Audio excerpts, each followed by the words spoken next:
Yes. Hey, everybody. How are you guys? Welcome. We're really excited to have you here today. We have a very fun class slash tasting for you, brought to you by Hahn and Smith and Hook Wines. So we will get started, but a little housekeeping notes. I can scroll through and see all of you, but we want this to be super interactive and fun. I don't know how many people are cooking with me today or experimenting or kind of taking notes, but we really encourage you to just jump in, ask questions, be curious.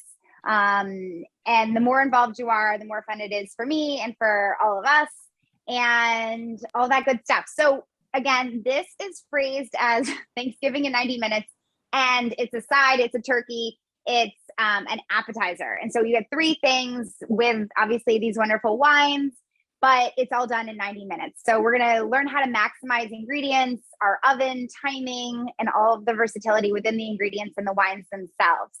But obviously we're not doing this in 90 minutes. We're doing this in about 45 minutes. So I have streamlined some things, but what I'll do is I'll walk through each step and what makes them more accessible, perhaps for a faster Thanksgiving feast. So if you do have any questions, like in the nitty gritty of it, just let me know, because we do realize we're doing a little bit of this with the magic of TV. But I did actually try to do, I haven't done any of it. So if I can do this in the next 45 minutes, then you guys can certainly do it in the next 90. But before we get started, I just wanted to say thank you to Benson and wines. We've got some great wine in front of us. I'm sure you guys have already chilled your Chardonnay. If that you guys are sipping with me tonight, let me know. You guys will see this beautiful Chardonnay from Hahn Family Wine. And we've also got the Pinot. I actually opened up the Pinot because we are going to use that. I'll show you guys the Pinot here. This is a wonderful $30 bottle of wine. Super versatile for all the Thanksgiving feasts that we're about to have. I'm drinking this because I'm going to use it in my first recipe, and it was the one that I opened. But I encourage you guys to open one of these. We're going to do like a little cheers to start and get going. But like I said, everybody, thank you guys for coming. This is such a pleasure. We'll go through why these wines are so amazing for this particular feast, and why they work so well with the versatility of the menu and why the menu is so versatile. And we'll kind of kick it off from there. So everybody, cheers. Welcome. So excited to be here. Cheers. Live from New York City.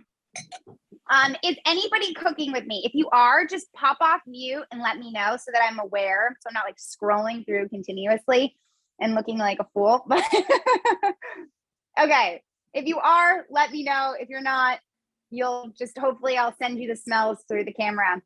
I gotta give a quick shout out to Doug Paulding. Thank you, Doug. That's a really great comment. Doug says 45 minutes. She must be a World Series fan.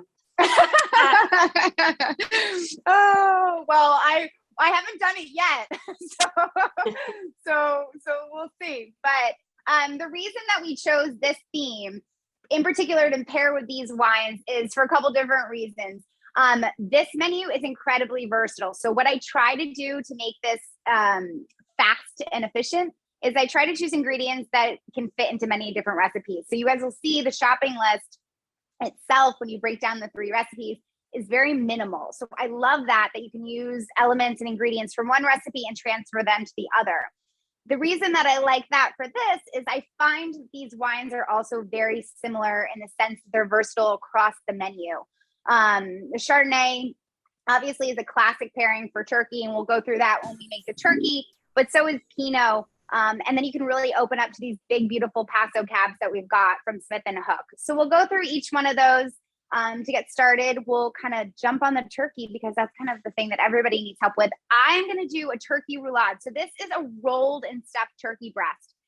Again, it's smaller. So if you think about cutting cooking time down for a turkey, you're going to individualize it. So this is just a 2 to 3 pound turkey breast.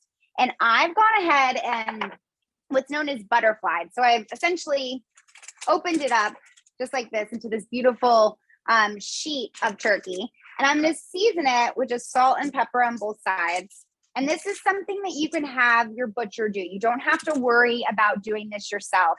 It's very easy. You can find these kind of pretty much everywhere now that people are having smaller Thanksgivings because you know, you don't need to cook a 26-pound bird anymore. And it also just looks really fancy. So I've seasoned everything with salt. And then what I'm going to do is I'm actually going to in floor and use our very first wine. This is our Hahn Pinot that I am drinking, $30 bottle. You're not going to use a ton of this. It's only about a half a cup. And what we're going to do is reconstitute some dried dates. You guys can see that wine right there. Yep. We're going to reconstitute the dates with a little bit of this wine. So just a hair of it. And what this is going to do is kind of open up the dried fruit. And so the reason I'm using dates is because they've got a nice little sugar that's going to balance the acidity of the wine. They're going to go really well with the turkey, which can sometimes, turkey breast can sometimes get a little dry if you overcook it. This will make sure that it adds that sugar and that juiciness to it. Also, you can use any dried fruit that you have. Hey, Leslie. You can use any dried fruit that you have. So you can use raisins, craisins, cherries, whatever you have. So don't get hooked on the specifics. It's more of the technique that we're looking to kind of teach you. Okay, so this soaks for like all of 30 seconds because we've got 90 minutes. But well, really, first you had a sip of it, right? First I had a sip of it. Absolutely. First I had a sip of that. So that's reconstituted. And then what I'm going to put in here is like very, very, very simple. So we're going to use our first ingredients here. We're going to do onions and apples, which are kind of the staple for all Thanksgiving cooking. I'm going to use a half in my stuffing and a half in my turkey. So you don't have to go buy a ton of stuff, which is really nice. And so I'm going to do a half of my onion. And again, you can use red onions, you can use shallots, you can use whatever you have. I'm just going to give it a nice dice. And I told you guys I was cooking this all live, so you guys will really see that this can be done. So I've got a half an onion.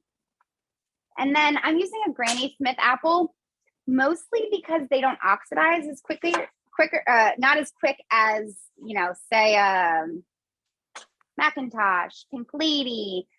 They've got a little bit more acidity, a little less sugar. So they tend to stay a little greener than an apple with more sugar. Okay, so I've got half an apple in here.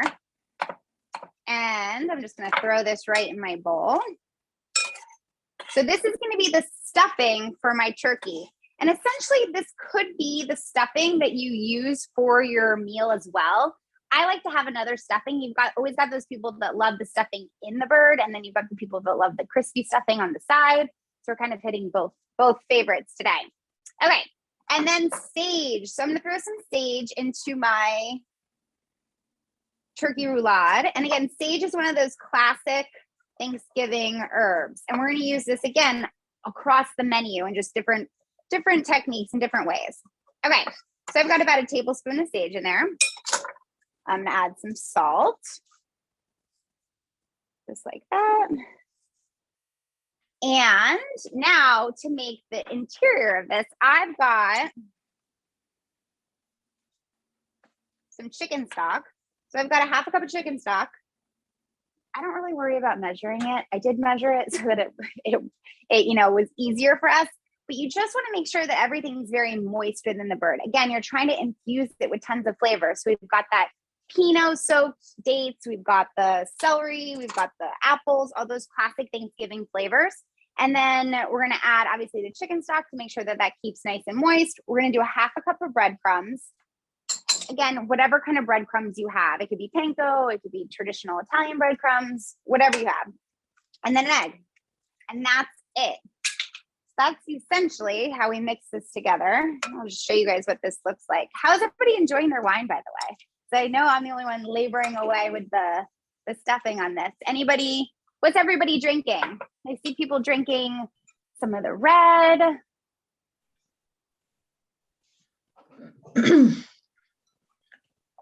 I've still got the Pinot in my glass. The Pinot in your glass? Yeah. So Pinot is excellent. Pinot is like probably the most versatile of the Thanksgiving wines. Not that I want to pick a favorite, but that's one of the ones that I go to. I also love kind of starting a Thanksgiving meal, whether that's an appetizer or your turkey, with a Chardonnay.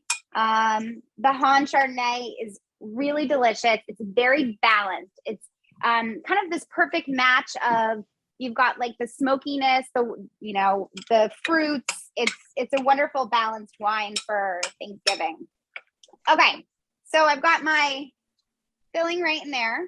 And I'm gonna take my bird and just stuff the interior of it just like this.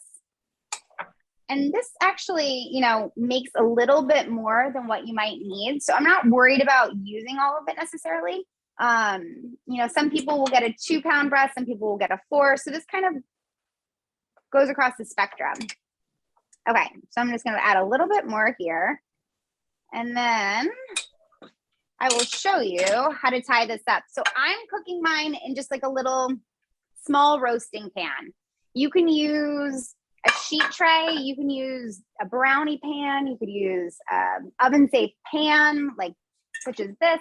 You can use anything that'll go in the oven and fits this. It doesn't have to be like a traditional roasting pan, which I think is one of those things that really kind of trips people up. And if you've got extra herbs, apples, anything, you can throw them in the bottom of this pan just to add some like extra color, aromatics, anything like that. We're just gonna go really simple just because you don't need to. Okay, so I'm just gonna take my turkey and I'm gonna roll this breast up. Gotta get your hands dirty a little bit. And then I'll show you guys what I'm gonna do. So I'm gonna take just a kitchen twine just like this, and I'm gonna tie it around the bird. And the idea with this is to keep everything together so that it cooks in the same speed. If you were to have kind of one piece over here and one piece over here, because ovens have different hot spots, you're not going to get the same cohesive temperature in the bird. So you really want to keep it together. Okay, so I'm just going to loop this around one more time. And if you don't know how to do like any kind of fancy trussing, just cut it into 3 different pieces of twine and wrap it around 3 different times, and it works just as well.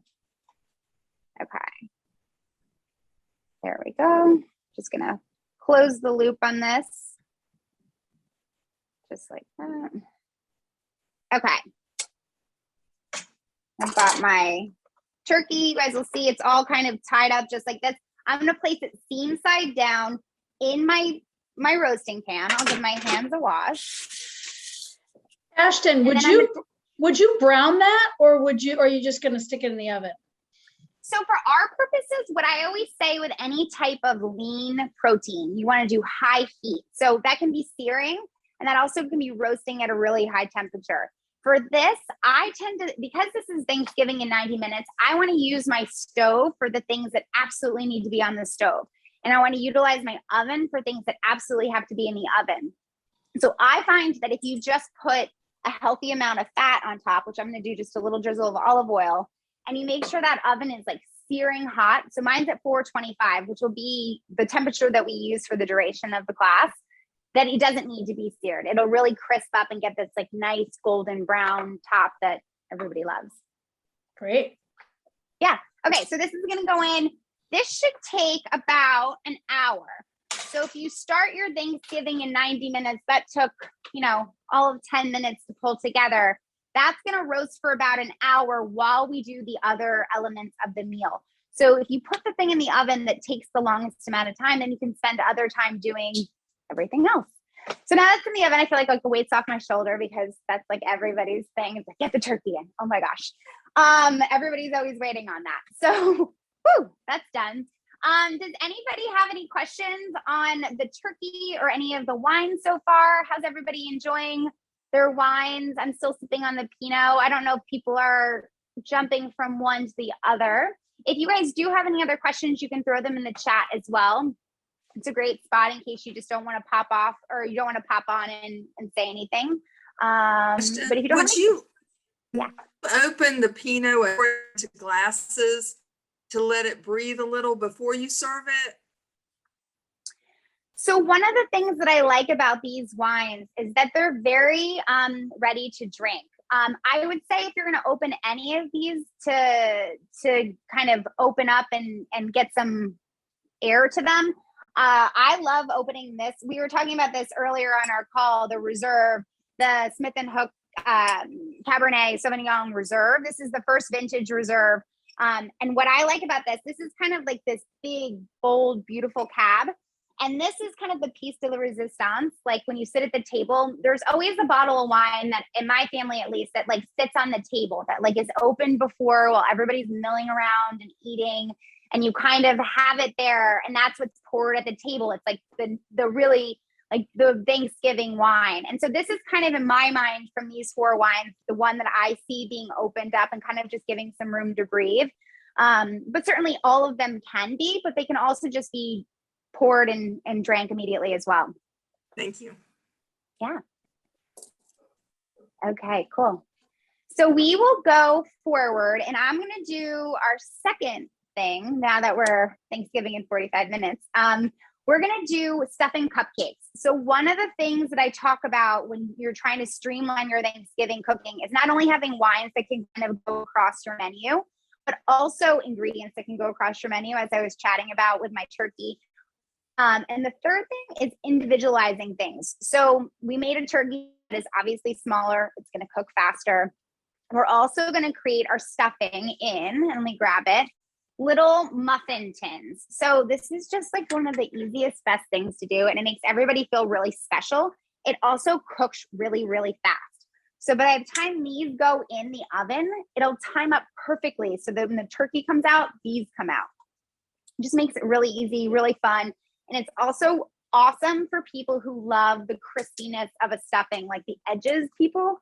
And I'm an edges person, so this was kind of inspired by that. But you can also do this in like little ramekins. If you have little ramekins, you can do this in like a small skillet would also really work. Like if you have a small skillet and you want to kind of have like one at one end of the table and one at the other end of the table. So just the idea of individualizing things makes things go faster, and it just makes it a lot easier. And to do this, I'm going to use the same ingredients that I used for my turkey. So I've got in here my apple and my onion. I'll just show you guys in here. We're just going to use our stove top. Yeah, you can put it in there. Absolutely. I mean, cast iron skillet can do anything. So I've got my onion and my apple in here, and you guys saw me chop that before. So I figured you didn't need to see me chop another onion and an apple. We're going to use the other half of it. So you don't even have to buy more than one, which is just phenomenal. And again, we're going to use sage. So I'm going to use just a handful of sage to get about a tablespoon or 2 of that. I'm just going to give this like a nice slice. I'm not going to worry about it being perfect. Thanksgiving food is very rustic and home style. So if you're ever like not certain about your knife cuts, just call it rustic and everybody will believe you. Okay, so I've got my apple and my onion in there, and then I've got celery. So celery is like the stuffing ingredient that it's kind of like a no-brainer. Everybody includes it. I know it can be a little polarizing. It's really good for you. It's a good way to get some greens in there. And I like to use the leaves of the stuff of the celery as well. It adds like tons of flavor. People tend to just use them for Bloody Marys, which is just kind of a waste because there's so many more ways that you can use them. And I love celery, so I'm using 3 stalks, but you can use 1, 2, 3. That's kind of where I try to teach that you don't need to stick to the recipe. I mean, the recipe is there as a guide. It's there for technique, and we're going to show you kind of the technique of this. But if you only want to use 1 celery stalk, by all means, only use 1. And I'm going to dump my celery in here. Bump this up to about medium heat. And I'll go ahead and season this with a little bit of salt as well. And I grab my spoon. We've got some comments here from the gallery that the flavor combo just sounds amazing. Yeah, I mean, it's very classic. We're not reinventing the wheel. This is kind of taking everybody's favorites and we're making them faster, more efficient, more delicious. And yeah, you can't go wrong with any of these flavor profiles at all. And the beautiful thing is that it doesn't cook for very long. I want when you bite into the stuffing, the celery to still have like a little bit of crunch to it, to have like a little bit of color to it, rather than this like really mushy grossness that can sometimes occur.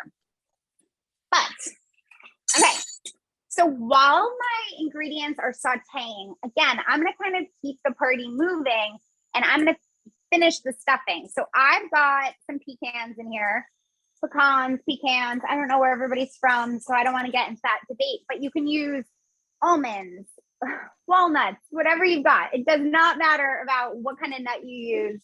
I like it, again, just to add a layer of crunch and flavor. And I find that everybody's got something in their cabinet, whether it's like an extra half a cup of walnuts or pecans or whatever it is, that just make it really, really easy. And why not? And then what I've done, again, is this is kind of like my trick to make it super fast, is that while my oven is preheating, and this is not like a super chefy thing, this is like me taking a shortcut thing, but it really works and it's easy, is while my oven's preheating, I put my bread in there and it kind of starts to dry out as the oven preheats. And then when the oven preheats and it's at the temperature, you're like, oh, my bread's dry. And then you just pull it out and it's ready. So again, that's not necessarily like what you would write in a recipe, but that's how you kind of start to think about, how can I make this easier and simpler? And how can I use the time that would be used to preheat the oven anyway, in a way that kind of helps me with my meal. Hey, Ashton, as you're in between, maybe your next bit, Yeah. it's talking about efficiency when it comes to something like air fryers. Do you have any commentary on that? Anything you want to maybe talk to the group about? Yeah, I mean, I love an air fryer. It's essentially this like convection oven on your countertop that makes everything really, really crispy, and it cooks it with like high pressured air. I love them. I think they work really well. My parents have one. I have a lot of friends that have like houses that have one. I just don't have like a massive amount of counter space, so I don't have one, but I love them. I use them. You know, you can use them for everything, like reheating a sandwich, or you can definitely do a turkey in them. You could do the turkey breast in there for sure, because it could just, you know, it'll certainly fit in there. I'm sure you could do like a half split chicken in one. But yeah, I love them. You can use it for anything. So if someone were to use air fryer for maybe the turkey legs or the turkey portion of this, well, a question from the gallery here is, you know, what wine? I know that you use the SLH, the Hahn SLH Pinot Noir for the dried berries, but is there one of the particular wines out of these four that you would maybe use for that? If you were doing a fried bird, I mean, again, all of these wines would be really versatile. The first one that comes to mind is the Chardonnay, would be really wonderful with that, just because it's gonna kind of balance the crispiness the extra crispiness that you're gonna get from the fried turkey, and it's also gonna add a nice kind of fruitiness to it as well. You've got those tropical notes, a little bit of what else was in that? Help me out with the Chardonnay, that I'm blanking on the fruits that are in that. Yeah, there's a little bit of citrus, a little bit of tropical notes, apple, all those great Chardonnay flavors sort of balanced out with the roundness of the Chardonnay, that mouthfeel that tastes so great, you know, that body that Chardonnay usually has. What else? And then there's just that nice luscious caramel balancing out that fruit for sure. And turkey is always a wonderful and natural pairing with Chardonnay. Again, Pinot works really well. All of the wines work really well, but a lot of people tend to go towards Chardonnay when they think turkey, and especially I would say like a fried turkey. I mean, people love frying turkeys, and that's a great pairing. You know what I love? Thank you, Sarah, for those notes. What I love about the Hahn SLH Chardonnay in particular is you get that hue of butterscotch without the weight of butter, right? And that over oakiness that you sometimes get in California Chardonnay. Absolutely. Yeah, I would agree with that. Yeah, lots of acidity too, which goes well whenever you're eating a variety of foods. And when you're having a large meal too, it helps kind of keep your palate awake so that you're not finding yourself, I mean, you're going to be tired anyway after the meal, but it'll keep your palate awake throughout the courses. And especially if you're having multiple glasses, it kind of just, it's a great wine to enjoy while sipping and eating and hanging out. Great. Okay. One more question here for you on the topic of the nuts. If there were any nut allergies, do you have any ideas of substitutions for that? So what you would do is just completely omit it. Absolutely. But if you still wanted to achieve that like crunch in there, you could certainly use seeds. You could use like sesame seeds. You can use pepitas. You can use, again, I don't know, depending on the nut allergy and kind of what the restrictions are, you can certainly use a seed in there, which would be really delicious. You can omit it. You can also throw in something like additional celery and just keep it a little bit more al dente in the cooking process to continue kind of that great mouthfeel that you want to achieve with like the crunchier texture of the stuffing. Great. Thank you for that. Yeah, cool. Anything else? No? Okay, cool. So you guys will see in that short amount of time, we just I threw my breadcrumbs right in my bowl, and I took just a day old baguette and I just tore it up. I didn't cut it. I just tore it because I think that it adds more texture and mouthfeel because you just created more surface area. And then again, you guys will see how bright green and everything is still very crisp looking because I want to create texture in this. I'm not worried about it being super cooked down. So that smells delicious. Oh, good. I'm so glad you can smell it. It does smell like, it smells like Thanksgiving, which is so funny. I was like pulling everything out and just like celery and sage and onions, it starts to smell like Thanksgiving really, really quickly. So it's a great smell in here. And you guys all, I don't even need to tell you what the smell is because you've all smelled it in some different way, shape, or form. So you know what it is. So in the pan was onion, celery, and apple. And water chestnuts is really great too. You probably use chestnuts too. Water chestnuts, all would be really delicious in this. But I threw my celery, onion, and apple right in here. And I'm just giving it like a little bit of a mix, letting the vegetables kind of cool down a little bit before I add my egg. So it's just gonna hang out. And then I have, let's see if I have my 2 eggs and my stock. So I'm going to use 2 eggs and I just have the leftovers of the stock that I used for the turkey. And I'm not going to worry about specific measurements on this. In it, I think I said 1 cup, but I'm going to see what the bread absorbs. This is one of those things that depending on your baguette, depending on the bread that you're using, you might need more or less of the chicken broth. So just kind of eyeball it. So this is one of the things when we talk about technique that we're just kind of going to walk through and see what it's like. So I've got my egg. I'm just going to give it a nice little mix. I've got 2 eggs in here. Dump that right in there. And then I'm going to start with about 1 cup of this stock. So we'll just see what this looks like. And we'll give this a nice stir. Everybody's got a favorite stuffing recipe. You could also add mushrooms in here. People love mushrooms in stuffings. If you're down south, people will do like oysters and stuffing. That's a classic down there. Okay, so I'm looking at this and it still feels very dry to me. Still feels just like a bread salad, which we don't want a bread salad, which is also delicious, but it's not panzanella season, it's stuffing season. Okay, so that is looking a little bit better. We do have a good hip hip hooray, it seems, from the gallery when it comes to water chestnuts for stuffing. Love that. Nothing wrong with that for sure. I've never actually done that. I'm going to need to try that. Nice variety of things.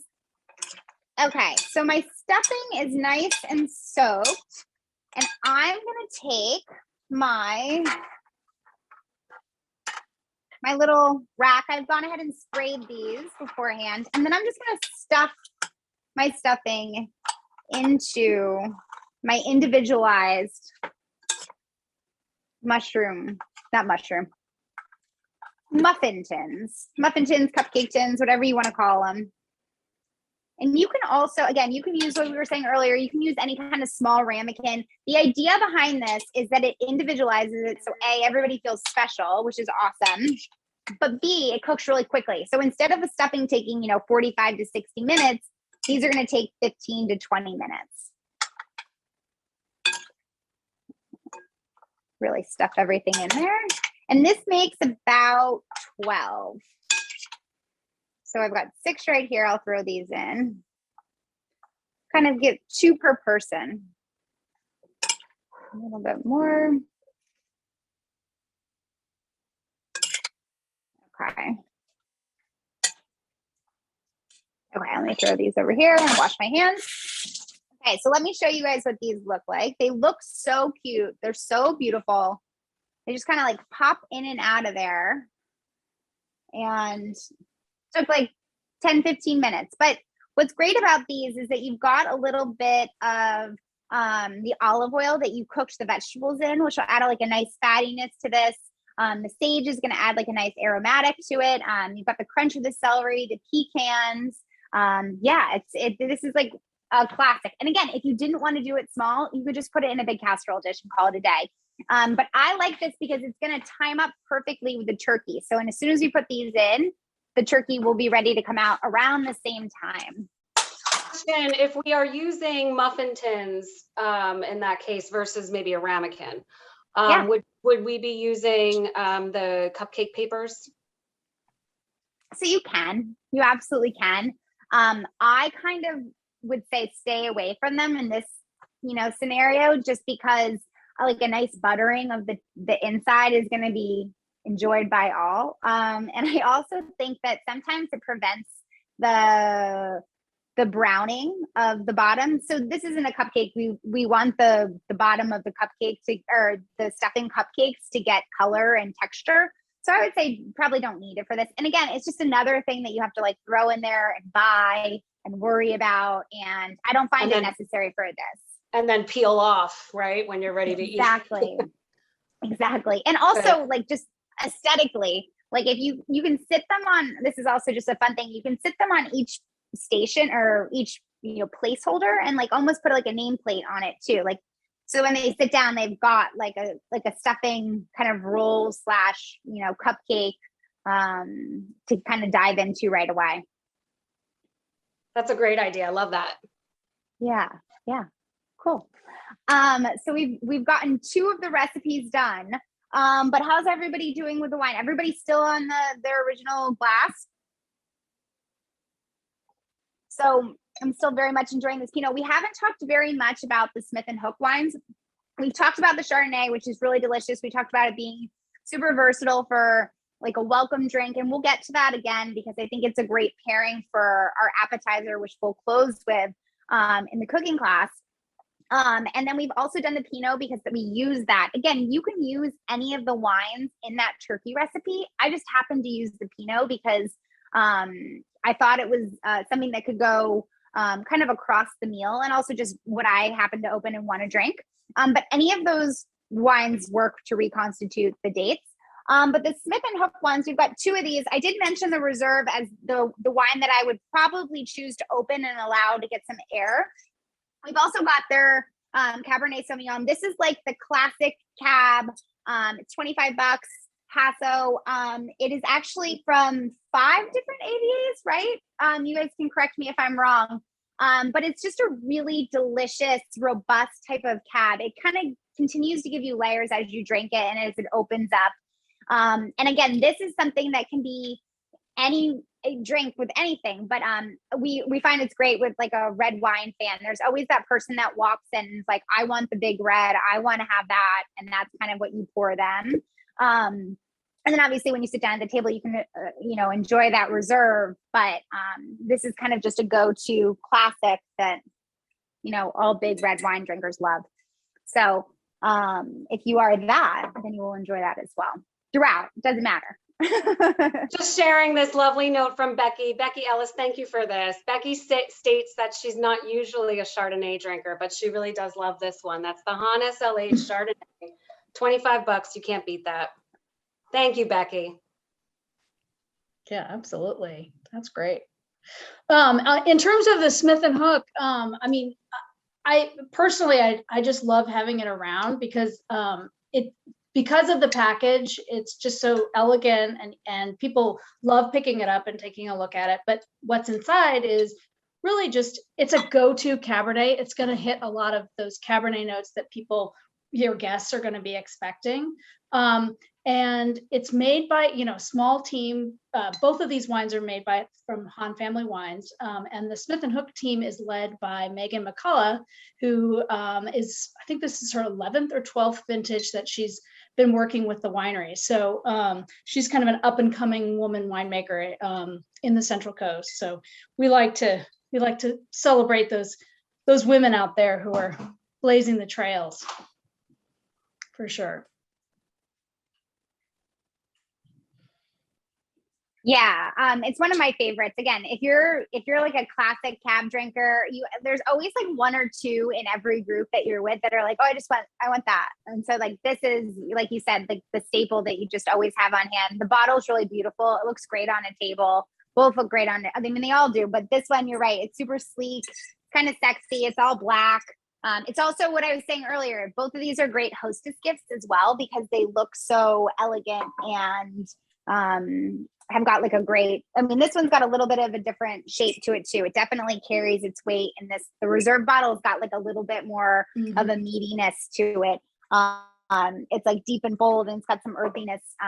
So we really love both of those. But does anybody have any questions on the wines or the food? Because I know I'm blazing through it, and I want to make sure that I touch on anybody's questions. If you guys have any questions, you can let us know. But I'm going to finish with our appetizer, which usually people will start with the appetizer, but it's actually the thing that takes the least amount of time. So I thought we'd close with it. And what I love about this appetizer, and I'll just kind of show you very quickly, is that I actually use the microwave. So I'm a chef by trade. I don't judge. There's something for, every piece of equipment has a purpose. And so I actually use the microwave in this, because if you're thinking about it, your oven is occupied, you've used your stove, and why put something else in the oven if you don't need to, and it's done in the microwave in 5 minutes. So what I've done, instead of doing like a traditional baked potato or a roasted potato, I've actually gone ahead, I poked this with just a fork. You guys will see. I just poked it with a fork. And then I just cooked it in the microwave for about 4 to 5 minutes, just till it's soft. So I'm not at like full baked potato level softness, but it's certainly soft and cooked through. I just don't take it that extra level. Yeah, there's no shame in a microwave at all. I mean, it's easy, and like, why not? But what we're gonna do for this, let me just clear off my station a little bit so that I'm not cluttered everywhere, and we can focus on the wine and this beautiful sweet potato. I try to find sweet potatoes. So these are going to be sweet potato bites. So essentially we're using the sweet potato as the vehicle, as like the crostini, what have it.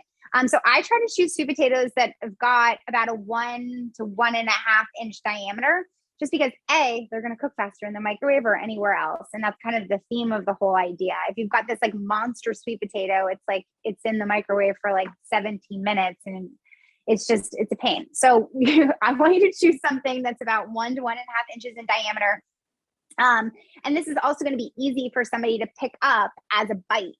And so what we're going to do is we're essentially going to create like these medallions of sweet potato. And so they cook in the microwave, and you guys will see they're completely cooked through.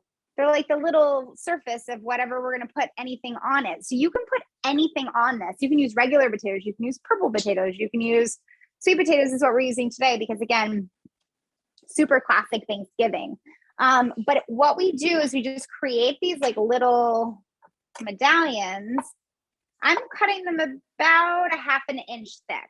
So you guys will see just about a 1/2 inch. And you probably will get about 20 different bites per sweet potato, which is a lot, believe it or not. So if you're having, usually they say 2 to 3 bites of an appetizer per person at a party. And like maybe you up that by 1 for Thanksgiving, because people come in ravenous and feel like they haven't eaten in days and are really excited for the meal. But yeah, I mean, let's see, 1, 2, 3, 4, 5, 6, 7, 8, 9, 10, 11, 12. I got 12. I could probably get 13 from this.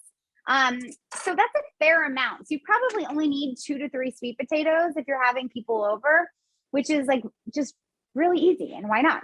I mean, you guys will see all my sweet potato bites are right here. And I've gone ahead and I just left a log of goat cheese out of the fridge. Like I got it back from the grocery store and I left it out for the 2 or 3 hours that I was just getting everything else ready for the meal. And that can sit out and just kind of temper is what we call it. And so it comes up to room temperature and it becomes spreadable like cream cheese. And so when you do that, A, it's going to be easier to put on your sweet potatoes, and B, it's just going to taste better. And I put it in like a piping bag. You can, by no means do you have to put it in a piping bag. That I know that can sound like kind of like hoity-toity and pretentious. You can put it in a Ziploc bag. You can put it in on a spoon. You can do whatever you want with it. But I just put it in here just to kind of show you how easy it is to put on the bites when you have got it at room temperature. You guys will see. I'll just take one of my bites and I'll put like a little bit of a dollop of my goat cheese, which already looks really, really cute in and of itself. And I'm just going to do that for a couple of these. I'll do it for 4. And you could use like a whipped feta. You could use a pimento cheese. You could use what else could you use? You probably use blue cheese. Keep that at room temperature if you wanted to whip it up with a little bit of heavy cream. So whatever your family's favorite cheese is. And then I'm going to take a pear. Again, you can use apples because we used apples in the other 2. I just decided to use a pear. And I'm just going to give it a nice, just going to slice this down. Do like a nice little slice of this. I'll show you guys. So I've got my pear like this. I'm going to actually slice it like this. So I just sit my beautiful pear like right on top of my goat cheese. And then I like to sometimes put a walnut. Again, you can use pecans if you had them before. Just like a little bit of a pecan or a walnut, I should say, because that's what I use. You guys will see I've created a little bite and I've got some like beautiful pea tendrils if you want to get really fancy and just throw like a pea tendril on top. You can put a little bit of salt. And that's it. So you've got all these like fancy looking appetizers make you look like Martha Stewart and you're, that used a microwave. So, so that's just like a really fun little interesting appetizer that again, if you employ the technique, you can use any type of potato, you can use any type of cheese, you can use any type of nut, any type of fruit. And again, this is something that'll kind of work with every single wine as well. It makes guests feel welcome.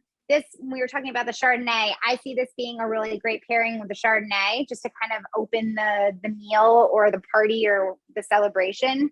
It's got that, the hints of apple and, the acidity and a little bit of the butterscotch. So yeah, that's the appetizer. That was like the 30-second appetizer, but really delicious and beautiful and fun and kind of speaks to what we want these wines to be, which is, welcoming and opening and kind of just a great celebration wine, whatever the menu is. I love the added garnish of the microgreen. You used a pea tenderloin, but yeah, I have access so much more to packages of microgreens, right? Yeah, I mean, if you're gonna herbs too. Yeah, I mean, if you're gonna if you're gonna streamline lots of things, it's worth it to splurge on a couple of little touches, right? And like the microgreens or a little bit of extra, garnish or something that you've got there, or look for a perfect pear or something like that, right? So eliminate all of the fussiness that goes along with Thanksgiving and then just really focus on great ingredients, right? Mm-hmm. The other thing that I always find interesting about appetizers is, you always get the cheese board, which is really great. And everybody loves the cheese board. And I am not knocking it by any means. And I think that this can be an addition to something like that.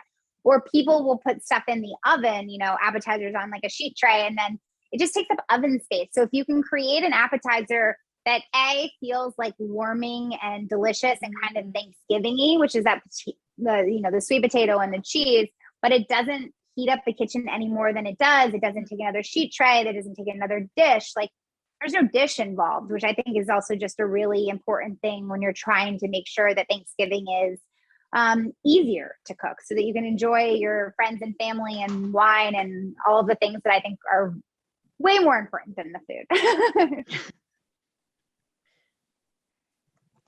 Great. Cool. So does anybody have any questions? I can also, I'll take a look at my stuffing cupcakes and my turkey, but we'll throw it to you guys if you have any questions, just in general, not even about the specific recipes, but if you've got some Thanksgiving and wine pairing questions or Thanksgiving questions related to your own turkey or your own celebrations, you know, we want to be a resource for you. Go ahead, Brooke. Do you have something? Yeah, I do actually. So if you wanted to make it more of like a super inclusive meal where, you know, people probably like their cranberry sauce or their this or their that, like how would you suggest, or would you suggest like delegating something to other people coming, or is that weird for Thanksgiving, or what's your take on that? I find that if people are very particular about like their family recipe and they want to eat that at say your house or somebody else's house, you can always say like, just bring it. Which I know doesn't sound like super hospitable, but like not in that way, just in the sense of like all the food is welcome. Like whatever you want, whatever your traditions are, just bring them in.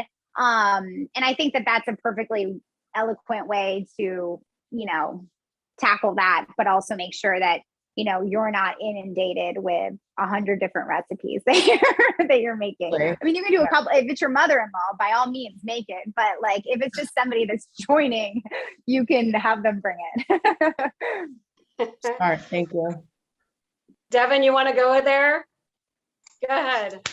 Have to. So a guilty pleasure for me is cranberry out of a can with the ridges. Is this like an absolute no? Because I love it. Oh my God, And my mom it. does like the cranberry with the ginger and the orange zest but you know, sometimes I gotta have it. The ridges are so good. Nothing wrong with that at all. I actually do have a serious question though. Okay. It kind of plays on Brooke's question here. What is a reasonable number of items on your Thanksgiving plate? Because, you know, when you go to the full Thanksgiving dinner, it's like there's the regular potatoes, the sweet potatoes, the beans, like it's a million dishes. What is enough without being too much or too little? Oh, that's like such a personal question, because I feel like part of the excess is the tradition of that. Rather than the necessity. And so it's like striking that balance. I find that if you have, this is kind of how I think about it in my head and just in menus in general. If you have 2 to 3, I say 2, but in the case of Thanksgiving, 2 to 3 starches, and then you've got your protein, and then you've got 2 to 3 vegetable, and then you've got, so if you break it down like that, you can kind of create what you want to throw in there. So like maybe your vegetables are sweet potatoes, Brussels sprouts, and, you know, I don't count cranberry. That's like a side. That's like a spread. That's like, that goes next to the butter. It's a necessity. But I would say like, think about it in terms of like the vertical it is, like vegetables, proteins, carbs, or, you know, whatever that looks like, and then work backwards. 2 to 3 of each. Yeah. That's good advice, I think, for plating anything or any meal. You know, sometimes it's like, how many items do you really need? So exactly. Thank you. Yeah, of course. I have a question. What if you go the other route, not turkey, but ham? Good one, Glasgow. Good one. I would say you can, there's no rules, so you can absolutely do that. I would say if you're going to go the route of ham, just do it the exact same way. I don't think the sides change. I don't think that like the process changes. I don't think the wines change. I think that you know, if you've got like a honey baked ham, it's got more sugar to it. So maybe you add something with a little bit more zippiness in another side. Maybe you add things with a lot more acid just to kind of balance that on the plate itself. But no, if that's your preference, by all means, yeah, go for it. I think these wines would go well also with ham. So Yeah, absolutely. Cool. Do you have any other questions? So Ashton, I know we didn't include really technically a gravy, but what's Thanksgiving without gravy? So, and I've got to be careful here because my dog's name is actually Gravy, so she might so when you pull your protein out, what is the sort of the basic recipe for dealing, for taking those drippings and turning them into gravy? So what I would do essentially, and I'll check my turkey in a second. I have a feeling it's not completely done, but what I would do is that essentially any kind of protein is going to need to rest. So I take it out of whatever vehicle it's in. And if it's in a roasting pan, you can literally plop the roasting pan right on your stove top and make the gravy in the pan. If you've got it in the Pyrex, I've got mine in a Pyrex, which technically can do that, but I wouldn't do it in that. You just take everything out. You can add a little bit of water to kind of scrape up the bottom bits of the pan, pour it into just like a saucepan like this. And then I like to deglaze with both, actually the alcohol first. I like to put a little bit of wine in my gravy. You can use beer, you can use wine. I would use one of these wines. I would probably go for the Chardonnay just because it's going to, again, carry those wonderful flavors that we talked about with the turkey into the gravy. It's also going to be not red. So you're going to create a gravy that's the color of, the turkey drippings. So I like to deglaze with a little bit of the wine. It doesn't need to be a ton, quarter of a cup, and just kind of cook the alcohol flavors off, but keep the flavors of the wine. Yeah, exactly. And then you're just going to take chicken stock and create like a slurry, or you can add some, I don't really use cornstarch. I use a little bit of flour, cook off the flour and add your stock and just kind of whisk, and then allow it to reduce and thicken to your liking. Season it with salt and call it a day. Perfect. Yeah. But you can also buy gravy. Like I know that's like very taboo, but I always find, and this is something that I've struggled with, and I think a lot of people struggle with, is that sometimes a turkey does not produce as much fat and juice as we want it to. So it doesn't create enough gravy for your table. So in the case of this, where we're just doing a breast, and say you do 2 breasts, or you're doing like a 10 to 12 or whatever that looks like, because holidays are a little smaller than they have been in years past, I find that supplementing it with another gravy helps, just because then you can have 2 gravies on a table and you're not beholden to making them and without, with limited fat. And again, you can make it without the turkey fat, but that's kind of what makes it Thanksgiving. So I kind of always recommend buying a little bit of it too. You can buy like great quality gravy at like a local supermarket or farm stand, and it works great. Good idea. Good time saver. Yeah. But so I will just say, like, we love these wines, and we think they go across everything. This is a family run business, 40 years. So we're really proud to kind of create a menu for Thanksgiving with, a family company, because I think that kind of ties everything together too. We think these wines go well with everything. We really enjoy them. If you guys have any questions, we're here as resources throughout your Thanksgiving. We think these are things that can go through holiday too. This isn't just Thanksgiving. Obviously, you can make these beautiful sweet potato bites and enjoy this wine at Christmas or New Year's. Also really wonderful through, the red wine months, which are like January and February. So these cabs work wonderful all through the winter as well.